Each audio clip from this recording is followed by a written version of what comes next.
అందరికీ నమస్కారం. నేను మీ doctor Venugopal, consultant physician at Max Health hospital Nalgonda. So covid virus వచ్చి ఆల్మోస్ట్ 4 years అవుతుంది. ఇప్పుడు మనం కొత్తగా JN.1 వేరియంట్ గురించి వింటున్నాము. సో ముఖ్యంగా JN.1 వేరియంట్ ఈజ్ ఒమిక్రాన్ యొక్క సబ్ వేరియంట్గా గుర్తించారు. సో JN.1 వేరియంట్ ఆల్మోస్ట్ ఇప్పుడు 2-3 months నుంచి వింటున్నాము. అండ్ అదర్ కంట్రీస్లో కూడా ఆల్మోస్ట్ ఒక 3 to 6 months నుంచి ర్యాపిడ్గా స్ప్రెడ్ అవుతుందని వింటున్నాం. సో ముఖ్యంగా ఈ వేరియంట్ యొక్క లక్షణాలు ఏంటంటే ఇది ర్యాపిడ్గా స్ప్రెడ్ అవుతుంది అండ్ అన్ని వైరస్ల అన్ని ఫ్లూ సిమ్టమ్స్ లాగానే cold, cough, fever, vomitings, motions and late స్టేజెస్లో బ్రీతింగ్ డిఫికల్టీస్ అన్నీ ఉంటున్నాయి. కాకపోతే ఇప్పటివరకు సీరియస్ ఇల్నెస్ అంటే JN.1 వేరియంట్ తోటి సీరియస్ ఎఫెక్ట్స్ అయితే అంతగా గుర్తించలేదు. ఇంకా దీని యొక్క సివియారిటీ మనకి పూర్తిగా తెలియాలంటే ఇంకా దీని యొక్క స్టడీస్ కొంచెము నెంబర్ ఆఫ్ కేసెస్ పెరుగుతున్న కొద్దీ లిటరేచర్ని బట్టి దీని యొక్క తీవ్రత ఏంటి అనేది మనకు అర్థమవుతుంది. సరే, ప్రస్తుతానికైతే WHO రిపోర్ట్స్ ప్రకారము ఎవరు అంత ఆందోళన చెందాల్సిన అవసరం లేదు.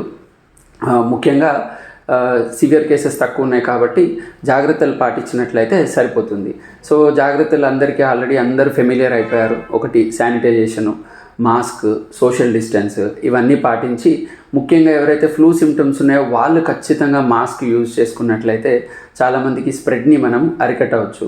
అండ్ జాగ్రత్తగా ముఖ్యంగా ఉండాల్సిన వాళ్ళు ఎవరంటే diabetes, hyper tension, heart issues, strokes and cancers నుండి ఇమ్యూనోసప్రెసెంట్ డ్రగ్స్ వాడుతున్నట్లు వాళ్ళైతే ఖచ్చితంగా జాగ్రత్తలు అండ్ ఇమీడియట్ సిమ్టమ్స్ స్టార్ట్ కాగానే మీ డాక్టర్ని కలిసి తగు చర్యలు తీసుకోవాల్సిన అవసరం ఉంటుంది. అండ్ ఇంకొకటి, దీని గురించి మనకి ఇంకొక బూస్టర్ డోస్ ఆఫ్ వ్యాక్సిన్ తీసుకోవాలా వద్దా అన్నది ఇంకా ఎలాంటి గైడ్లైన్స్ రాలేదు.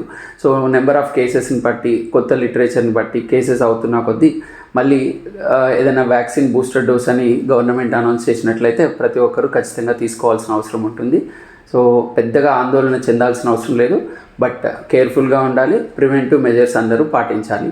దీని గురించి ఎలాంటి డౌట్స్ ఉన్నా ఏదైనా ఉన్నా కానీ హాస్పిటల్ని సంప్రదించిన, హాస్పిటల్ నెంబర్కి కాల్ చేసినా తగు సలహాలు ఇవ్వబడుతుంది.